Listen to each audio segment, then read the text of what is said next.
Bonjour à toutes et à tous, merci de nous rejoindre en ce mercredi 11 mai et on démarre par les titres du journal. Un projet mosellan remporte la plus haute distinction au célèbre concours Lépine, décerné à Frédéric Lebold pour Géocœur, un boîtier connecté qui signale la présence de défibrillateurs en cas d'urgence. Les tirs de nuit sont autorisés par le droit local en Alsace-Moselle, une spécificité qui vise à réduire l'importante population de sangliers qui font chaque année des ravages dans nos cultures. Un rendez-vous footballistique à Sarreguemines. Le président du district mosellan a rencontré les présidents des clubs du secteur. L'occasion de faire un état des lieux de la pratique dans tout le département. Sport toujours avec un rendez-vous entre les athlètes de l'ASSA et les jeunes de l'IME, le Himmelsberg. Une rencontre sportive et inclusive pour un même objectif, se perfectionner et prendre du plaisir. Compte à rebours lancé pour la 44e édition du festival Perspective, une programmation riche qui s'étendra du 2 au 11 juin, un festival transfrontalier unique en son genre. Et enfin, une artiste plasticienne était en résidence au collège de Puttelange-au-Lac, l'occasion de stimuler son imagination et d'en savoir plus sur ce métier. L'artiste transformera les idées des élèves en court-métrage. Et dans cette émission, on parlera culture et patrimoine avec Morane. Salut. Salut Margot. Et tu as une bonne nouvelle à nous annoncer pour la ville de Sarreguemines. Absolument, mais je dirai rien maintenant, je vais laisser planer un peu le suspense. On découvre ça tout à l'heure et plus tard dans l'émission, on s'intéressera à une écrivaine rohrbachoise qui sort son 6e roman, Apis Apocalypsis, une fiction post-apocalyptique sur le thème de l'urgence écologique. Ça se déroule dans le célèbre ouvrage historique du Cimserhof.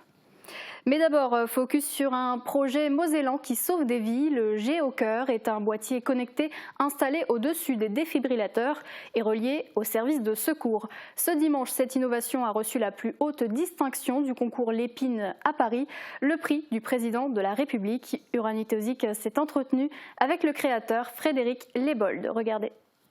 Une phrase qui a été reprise dans un média, c'était que je disais c'était assez dingue. C'est vraiment ça en fait. C'est une sensation assez particulière. Évidemment, quand on participe à un concours, il y a le côté compétiteur où on espère avoir le plus grand prix, sinon on fait pas le concours. Mais on s'y attendait quand même pas. La soirée, on n'y a pas cru un moment pendant la soirée. Et puis vraiment, c'est à la toute fin parce que c'est le dernier prix qu'ils annoncent. Voilà, avoir ce prix-là, c'était beaucoup d'émotions et une fierté aussi, et surtout maintenant on se rend compte des enjeux qu'on a parce que le concours Lépine c'est super, c'est une très belle distinction, une très belle mise en lumière. Par contre on sait très bien que dans 1 ou 2 semaines la mise en lumière sera arrêtée et il faut qu'on profite, qu'on surfe sur cette mise en lumière pour développer le projet dans sa globalité. Ça va permettre d'accélérer certaines choses, notamment avec, on l'espère, avec la mairie de Paris et la brigade des sapeurs-pompiers de Paris, puisque eux, avant même qu'on passe le concours Lépine, souhaitaient développer Géocœur dans Paris. Ils étaient super intéressés, le médecin-chef de la brigade notamment. Donc là, forcément, on va avoir un petit peu plus de poids en allant voir la mairie de Paris et la région Île-de-France, en étant à la fois maintenant soutenu par la brigade des sapeurs-pompiers de Paris et par le prix du président de la République au concours Lépine.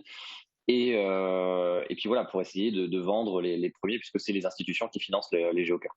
Sur le territoire mosellan, l'objectif, c'est de finir l'expérimentation. On en a 50 en tout qui seront installés d'ici la fin du premier semestre 2022, donc c'est bientôt. Ça nous permet un petit peu de voir les petites problématiques qu'on peut rencontrer. Forcément, tout objet technologique, quand on le lance, ça marche jamais du premier coup, malheureusement. Et ensuite, c'est de pouvoir proposer effectivement à la vente aux mairies qui sont intéressées sur le territoire mosellan, nos Géocœurs. Dans notre département, plusieurs Géocœurs ont été installés, notamment à Metz, à Thionville, Stirin-Wendel et Großbliederstroff. Et pour la ville de Sarreguemines, le projet est encore en réflexion. Enfin, dans l'actualité, les sangliers continuent à faire des ravages dans les cultures. Les chasseurs du Haut-Rhin, du Bas-Rhin et de Moselle sont autorisés par arrêté préfectoral à chasser la nuit pour réduire les populations. Une spécificité pour ces 3 départements. Attention, certaines images peuvent heurter la sensibilité des téléspectateurs. Reportage de Thibaut Desmerlet aux abords de Vitrin. 21h30, la nuit est en train de tomber. Julien est chasseur et il s'approche du Mirador pour commencer son astreinte. Il effectue des tirs de nuit dans le secteur pour détruire un animal nocturne en surpopulation, le sanglier. c'est la nuit qu'il peut causer le plus de dégâts dans les cultures et les exploitations agricoles. Donc là, typiquement, on est en pleine période de semis de maïs. Donc là, c'est une période où les sangliers viennent ramasser les grains qui sont mis en terre par les agriculteurs, et donc là, il faut intervenir rapidement. Voir le gibier dans le noir n'est pas évident. Les chasseurs peuvent désormais être équipés de caméras thermiques montées sur leurs fusils pour déceler la présence d'animaux. 22h30, un sanglier est abattu. Ces tirs de nuit sont une spécificité en Alsace-Moselle. Le préfet sort un arrêté qui autorise cette pratique du 15 avril au 1er février. Mais ce n'est pas la seule différence par rapport au reste de la France. Il y a une spécificité, c'est dans le cadre de l'indemnisation des dégâts de sangliers. Dans les 3 départements de loi locale, on fonctionne pas, c'est pas la fédération des chasseurs qui indemnise les dégâts de sangliers, ce qui est le cas partout ailleurs. C'est un fonds d'indemnisation des dégâts de sangliers qui est une structure à part de la fédération. On mutualise les dégâts et c'est les chasseurs qui injectent l'argent dans ce fonds, qui redistribuent l'argent aux agriculteurs derrière. Julien va passer plus de 5 heures dans ce mirador pour surveiller les alentours. Il est souvent amené à faire plusieurs soirs par semaine.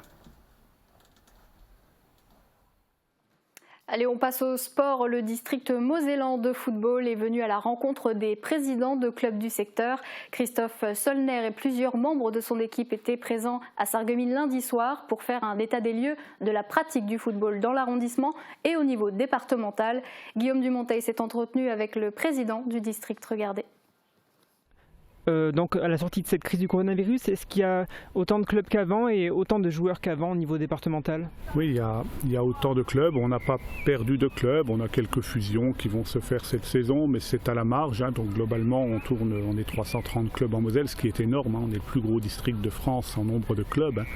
Donc, mis à part l'Alsace qui regroupe 2 départements, mais c'est effectivement énorme. Donc pas de perte de club particulière. Néanmoins, tout n'est pas beau et rose. J'ai parlé du chiffre de licenciés, on parle du nombre de clubs, mais on pourrait parler du nombre d'équipes qui fréquentent nos terrains actuellement. Et là, par contre, on a constaté une très forte baisse du nombre d'équipes en Moselle, mais c'est partout pareil au niveau du territoire national. Ça veut dire que là où on avait avant 25 joueurs pour une équipe senior, aujourd'hui on en a 40 ou 35. Donc on s'aperçoit que les joueurs jouent moins tout simplement actuellement. On espère évidemment que tout ça reprenne, mais on se pose des questions à ce sujet-là. Au niveau de l'arrondissement de Sarreguemines-Sarralbe Beach, la situation est-elle comparable à celle que l'on peut observer au niveau départemental ? Oui, la situation est comparable. On pourrait même évoquer le haut niveau, parce que quand on parle de ce secteur, on s'aperçoit quand même qu'on a des clubs historiques qui sont en difficulté. On pourrait parler ne serait-ce que de Sarreguemines qui descend de N3 et qui pourtant est en difficulté en R1. On pourrait parler de Saint-Avold, on pourrait citer d'autres clubs qui sont actuellement en R2. Donc oui, la situation est compliquée pour le haut niveau ici. Mais dans tous les cas, même sur le secteur Metz-Thionville, on vit une période difficile sur le haut niveau en Moselle. Comment expliquer cette baisse au niveau des performances ? Je pense que les clubs ont moins de moyens pour recruter les meilleurs, tout simplement. Et les meilleurs clubs n'ont plus forcément les meilleurs joueurs.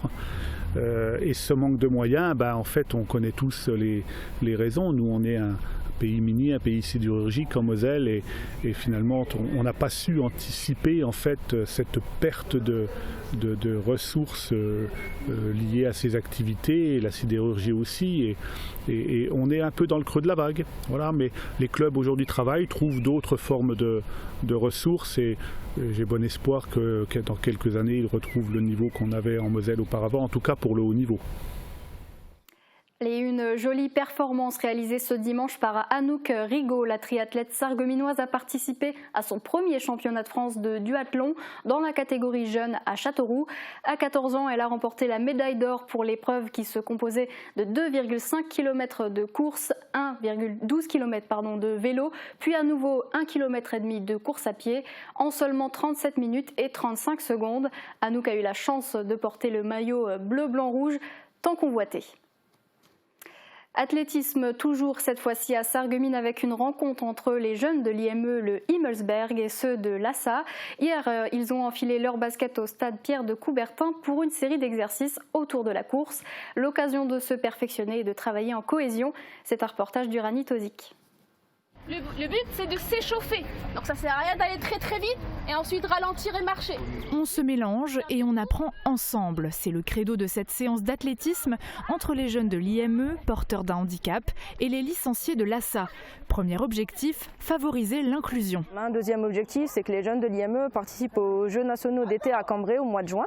Donc l'objectif de pouvoir s'entraîner avec le club, c'est d'améliorer un petit peu les performances et les techniques de nos jeunes afin qu'ils puissent partir vraiment bien préparés. Alors d'abord, place à l'échauffement avant d'entamer les exercices ciblés. Et parmi les ados de l'IME, l'envie est là. Comme pour Zoé qui auparavant n'aimait pas le sport. Et maintenant là, je me sens libre un peu, je me sens beaucoup mieux. Et maintenant avec ma marraine, je fais la boxe. Je fais de la lutte ici. Ça me plaît de courir, à faire de l'athlétisme, c'est quand même bien comme sport. Pour se perfectionner, ils ont la chance d'échanger avec les coureurs de l'ASSA, toujours de bons conseils. Ils restent plus dans leur couloir parce qu'ils peuvent se percuter. Leur conseil que je pourrais leur donner, c'est continuer ce qu'ils veulent faire, croire ce qu'ils veulent faire. C'est d'ailleurs le message que Michel Munch a fait passer, lui-même porteur d'un handicap, mais fort d'une carrière exemplaire. Même s'il y a des difficultés dans la vie, faut rien lâcher. Et puis avec les encouragements et puis le suivi de tout le monde et les encouragements de tout le monde, on peut réussir à aller le plus loin possible. Cette année, c'est la première fois que les deux groupes se rassemblent. Pour les encadrants, l'intérêt est de pouvoir instaurer une régularité dans ces rencontres. De quoi faire naître des vocations et pourquoi pas permettre d'intégrer certains jeunes au club si ces derniers sortent du lot. C'était un moment solennel à la salle polyvalente de Rallin. Après l'inauguration de la nouvelle mairie, Jérôme Grosse, maire de la commune pendant 31 ans, a reçu la médaille d'honneur régionale, départementale et communale, échelon argent et vermeil. Un de ses anciens premiers adjoints, Jean-Luc Jacobi, a reçu la médaille d'argent. Ces deux anciens élus ainsi que Marie-Noëlle Stenger et Yves Délinger ont exercé notamment les fonctions d'adjoints, se sont vus remettre l'honorariat. Ces distinctions leur ont été remises pour leur service rendu à la collectivité et leur dévouement envers les citoyens. Allez, culture à présent avec la 44e édition du festival Perspective. La programmation a été dévoilée dans le décor symbolique de la villa Pingusson à Sarrebruck, l'ancienne ambassade de France en Sarre. Du théâtre, du cirque, de la musique, de la danse et du cinéma seront proposés du 2 au 11 juin dans une approche transfrontalière, la spécialité de ce festival unique en son genre. Si la programmation a été soignée, la situation du festival est inédite tant il est difficile de prévoir le comportement du public après 2 années de crise sanitaire. L'enjeu est donc de le reconquérir, de remplir les salles de spectacle.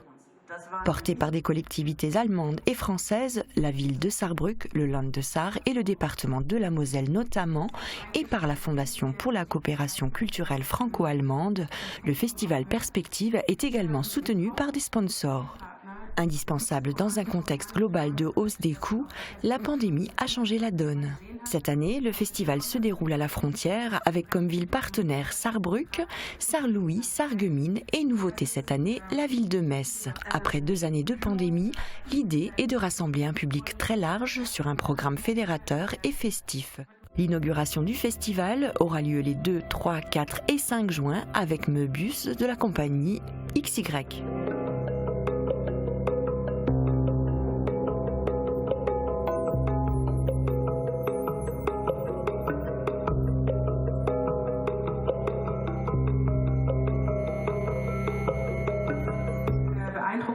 Du théâtre sous-titré en français avec Die Brieffreundschaft. Sur la scène de l'hôtel de ville de Sarreguemines, Raoul collectif pour cérémonie, de quoi satisfaire les différentes préférences artistiques du public. Prochain rendez-vous avant le démarrage du festival, l'ouverture de la billetterie qui est prévue le 14 mai au St. Johannermarkt à Sarrebruck. Une boutique en ligne est également disponible et les modalités d'accès aux différents spectacles, notamment le transport en bus vers le centre Pompidou à Metz, sont d'ores et déjà prévues. Le festival a été pensé pour un territoire franco-allemand. Quand l'imagination des élèves se transforme en court-métrage, les collégiens de Puttelange-au-Lac ont eu la chance de rencontrer l'artiste plasticienne Garance Cocar-Pocstar. Elle les a embarqués dans son monde de science-fiction et ensemble, ils ont créé des personnages et des histoires pour son film. Marie-Morgane Pires s'est glissée dans une des salles de classe. D'imaginer les créatures qui vivent sur ces planètes, donc les créatures extraterrestres. Ok ? Garance Cocar-Pocstar est une artiste plasticienne. Elle est en résidence au collège Jean-Baptiste Eblé pour 66 jours. Dans ce cadre, elle effectue également 20 jours de transmission avec les élèves de 5e et de 4e. Ils se rencontrent régulièrement lors de cours d'art plastique. Elle leur propose de participer avec elle à la création de son court-métrage de science-fiction. Je leur avais fait travailler sur des collages qui permettraient d'expliquer à des espèces extraterrestres ce qu'est la Terre et l'humanité. Et du coup, moi j'ai récupéré ces collages-là et j'en ai fait des animations qui vont nous permettre d'être l'introduction du film en fait. Donc à chaque fois, je réintègre leurs éléments. Les élèves prennent donc pleinement part au projet de l'artiste. L'objectif du jour pour les collégiens, créer les créatures les plus originales possibles qui vivent sur les 5 planètes imaginées par Garance. Je suis en train de créer en fait des champignons très intelligents et en fait c'est un mélange de méduses et peu de champignons et après je fais des mélanges pour qu'en fait parce qu'ils sont intelligents et ils sont censés être plus développés que certains autres champignons. L'autre pan important de cette résidence, c'est le partage et la découverte du métier d'artiste. Parler de ce qu'est mon quotidien, de ce qu'on peut faire, de leur ouvrir aussi cette voie-là comme voie professionnelle ou comme juste hobby, j'en sais rien. Voilà. En plus des heures d'art plastique auxquelles Garance Cocar-Pocstar participe, les collégiens peuvent la rencontrer dans sa salle ouverte régulièrement pour échanger avec elle sur son métier ou suivre son travail de création. Et un appel à volontaires de la part de la commune de Bettevillers pour le rempotage des fleurs ce vendredi 13 mai. Si vous ou quelqu'un de votre entourage est intéressé, contactez la mairie par téléphone ou sur leur page Facebook. Voilà, le message est passé, c'est maintenant l'heure de la chronique culturelle.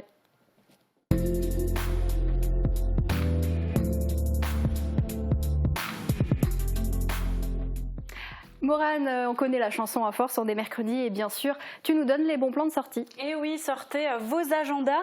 Alors jeudi soir, dans le cadre de la saison culturelle de Sarreguemines, faites le plein d'humour avec l'humoriste Christelle Chollet et son nouveau spectacle Reconditionné.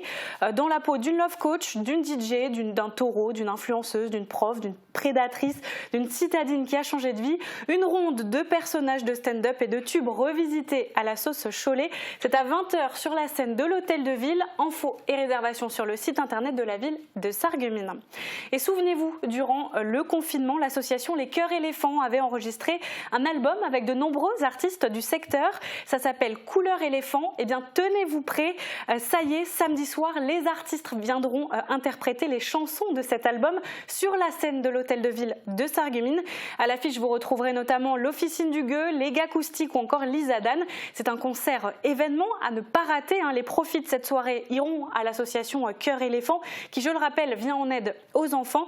Vous pouvez acheter vos billets en ligne via le site Billets Web ou en point de vente, comme par exemple à l'Intermarché de Sarreguemines ou à la boulangerie Petit Jean de Rohrbach. La liste des points de vente est à retrouver sur la page Facebook des Cœurs Éléphants.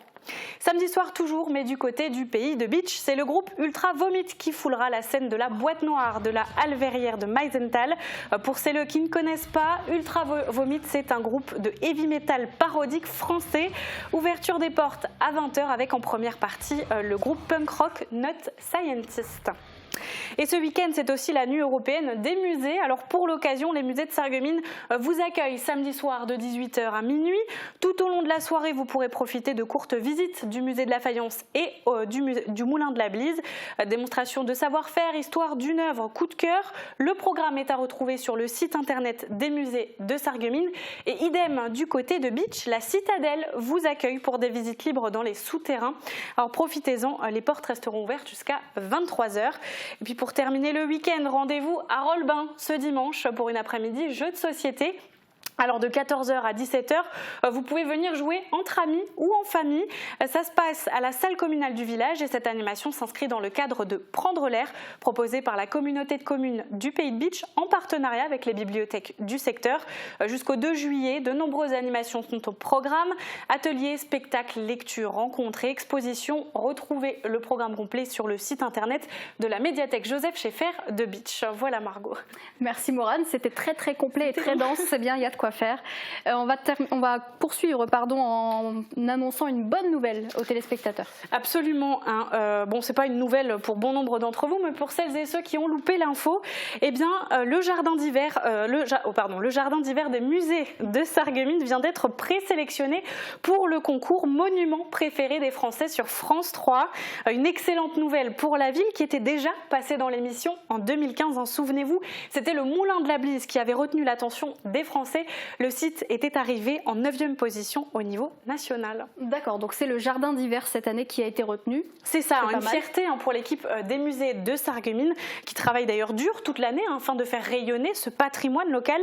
Et qui de mieux que la directrice des musées de Sarreguemines pour exprimer son émotion. Écoutez. Alors ça a été une surprise, ça a été une belle surprise. En fait, on a été contacté par la production de l'émission qui nous a appris qu'on était présélectionné dans le Grand Est pour figurer dans l'édition 2012 du Monument préféré des Français. C'est une grande fierté, effectivement. C'est une reconnaissance aussi du patrimoine sur lequel on veille toute l'année, le patrimoine dont on fait la promotion. Et c'est vraiment pour nous une belle occasion de continuer nos efforts et de montrer toutes les richesses de ce patrimoine local à ceux qui ne les connaissent pas encore ou à ceux qui voudraient les redécouvrir. Mais du coup, comment s'est passée la sélection? Est-ce que c'est la production de France 3 qui est venue visiter le site? Est-ce que c'est le site qui a posé candidature Alors pas du tout. En fait, c'est vraiment le jury qui fait sa propre sélection. On ne sait pas s'il y a un client mystère qui s'est glissé parmi les visiteurs du musée. Mais en tout cas, non, il n'y a pas eu de visite officielle et il n'y a pas eu de dépôt de candidature. Ce qui prouve bien une chose, c'est que Sarreguemines, ville faïencière, a tout de même une certaine notoriété et que ce patrimoine industriel intéresse. D'accord, et cet événement, j'imagine, doit faire la fierté de la ville de Sarreguemines. Et comment Tiens, je vous propose d'ailleurs d'écouter Jean-Marc Schwartz, premier adjoint au maire à la ville de Sarreguemines.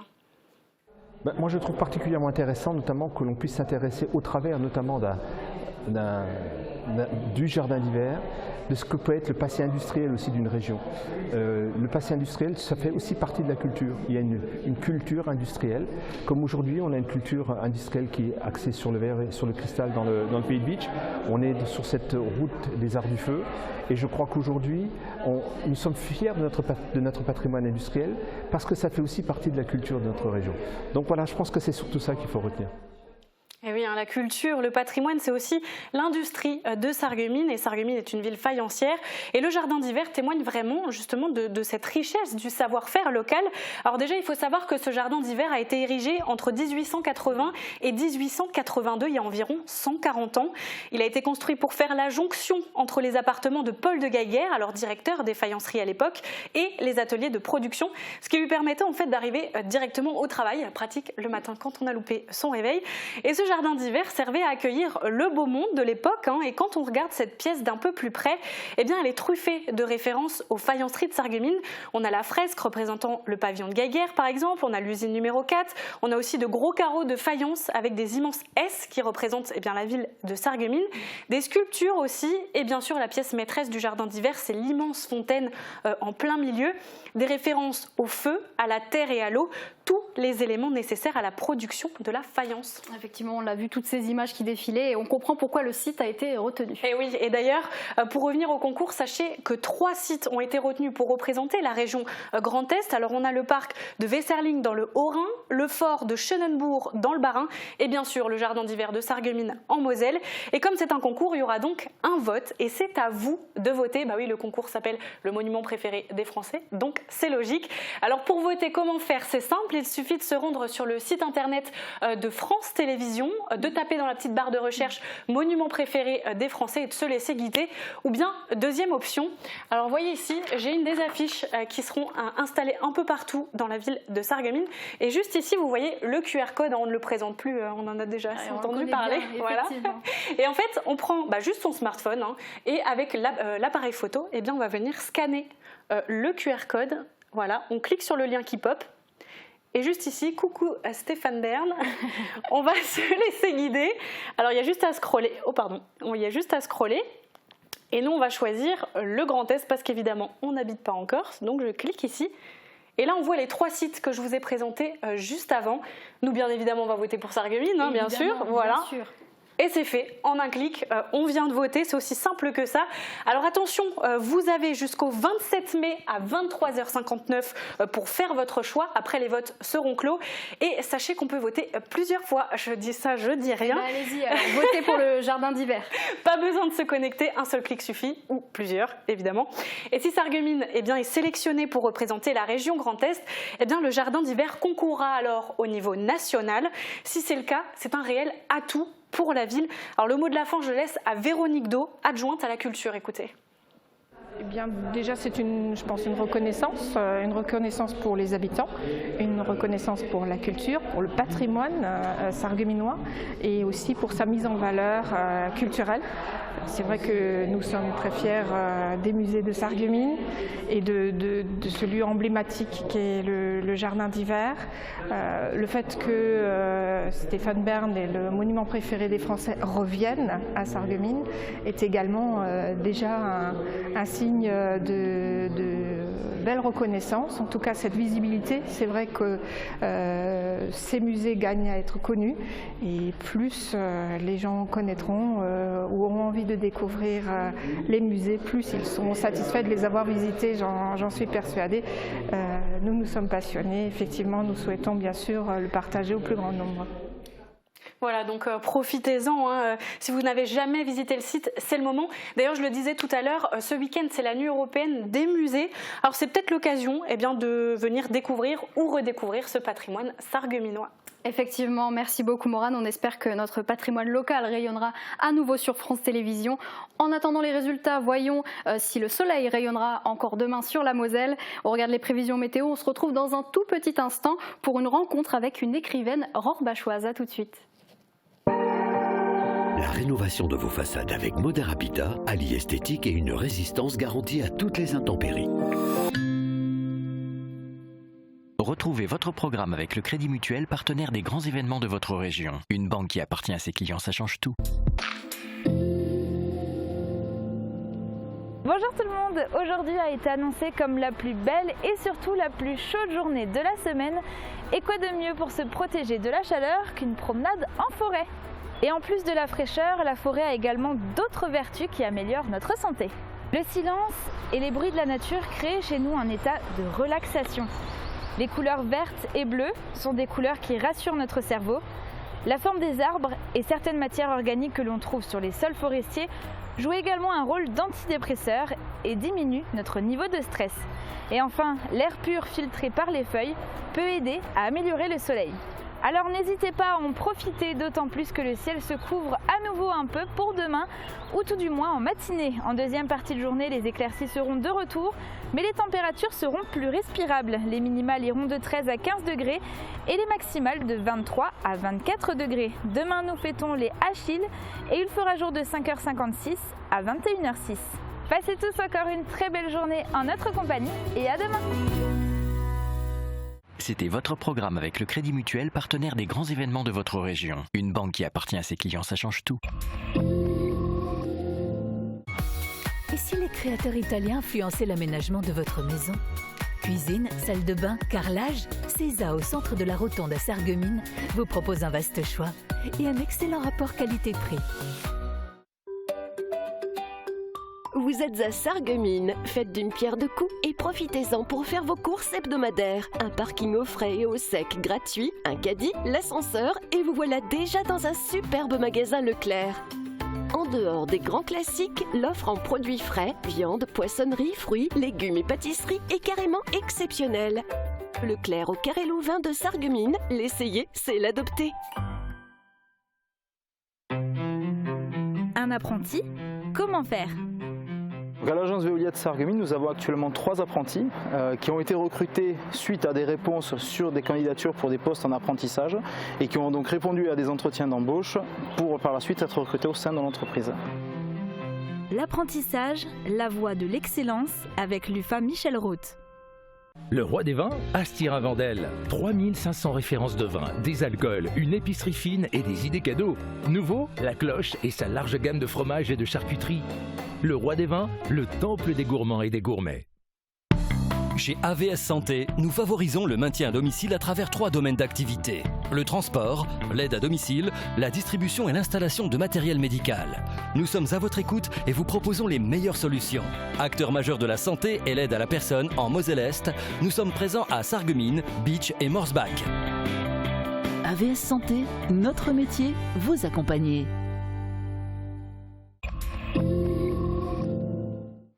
Allez, de retour dans le 30 minutes, on va parler littérature. Certains d'entre vous la connaissent déjà. Julie Müller-Volb vient de sortir son dernier livre, Apis Apocalypsis, un roman post-apocalyptique.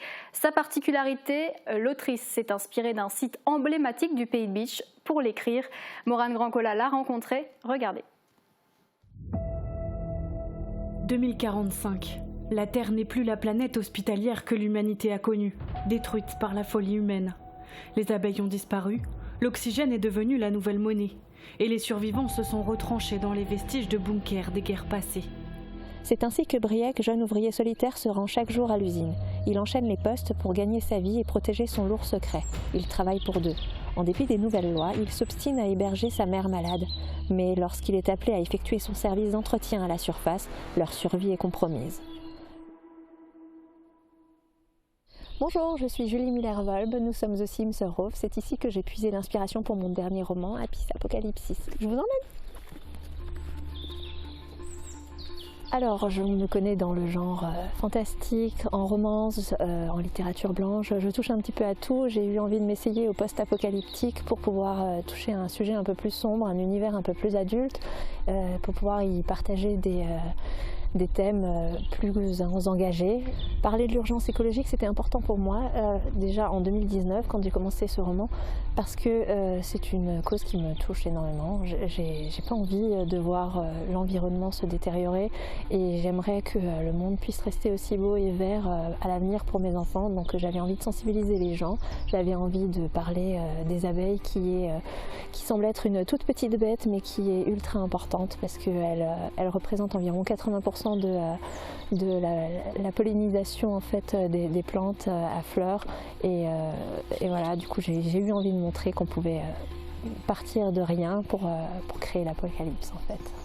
Avant de commencer l'écriture, j'ai passé 4 mois en fait à peu près à faire des recherches, que ce soit sur le réchauffement climatique, les causes, les conséquences, sur les abeilles, la disparition des abeilles, le syndrome d'effondrement des ruches, pour pouvoir en fait connaître mon sujet de fond en comble et de pouvoir rendre l'histoire fictive la plus crédible possible et la plus plausible possible. J'avais envie de choquer, de sensibiliser, de montrer que c'est quelque chose d'envisageable. Scientifiquement peut-être pas à si court terme que j'ai voulu le montrer dans le roman, mais à long terme c'est quelque chose qui pourrait très bien arriver.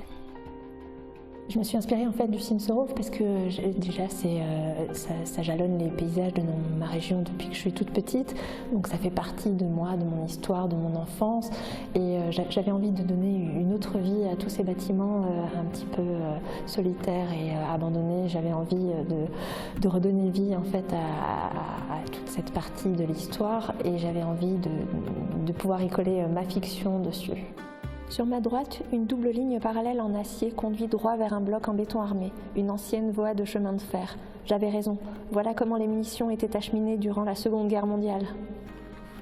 Alors j'ai eu la chance de pouvoir visiter le site en dehors des sentiers battus grâce à l'association des amis du Simserhof, à Guillaume Koenig qui nous a fait une visite privée en long, en large et en travers pendant des heures. Ça a été passionnant, ça a été vraiment très très inspirant et j'ai eu le droit de pouvoir m'imprégner en fait des lieux, de la résonance, des vibrations, de l'histoire, de l'humidité, des petits bruits, des odeurs et ça a été juste parfait pour pouvoir imprégner mon roman de toute ces visites que j'ai pu faire en fait. Les 3 hommes ne disposent pas de bouteilles d'oxygène comme nous, ils sont équipés de combinaisons intégrales à circuit fermé. Ils ne viennent pas du bloc. Je me demande d'ailleurs pourquoi ils s'encombrent de ces tenues. Une fois débarrassés de leur attirail, l'officier Meffer les conduit dans le couloir sans un regard pour nous. Maintenant qu'on y revient, j'ai l'impression de voir mes personnages courir en long et en large. Et ça fait bizarre que mon histoire prenne vie dans ces locaux, dans ces bâtiments et cette casemate. C'est un peu impressionnant.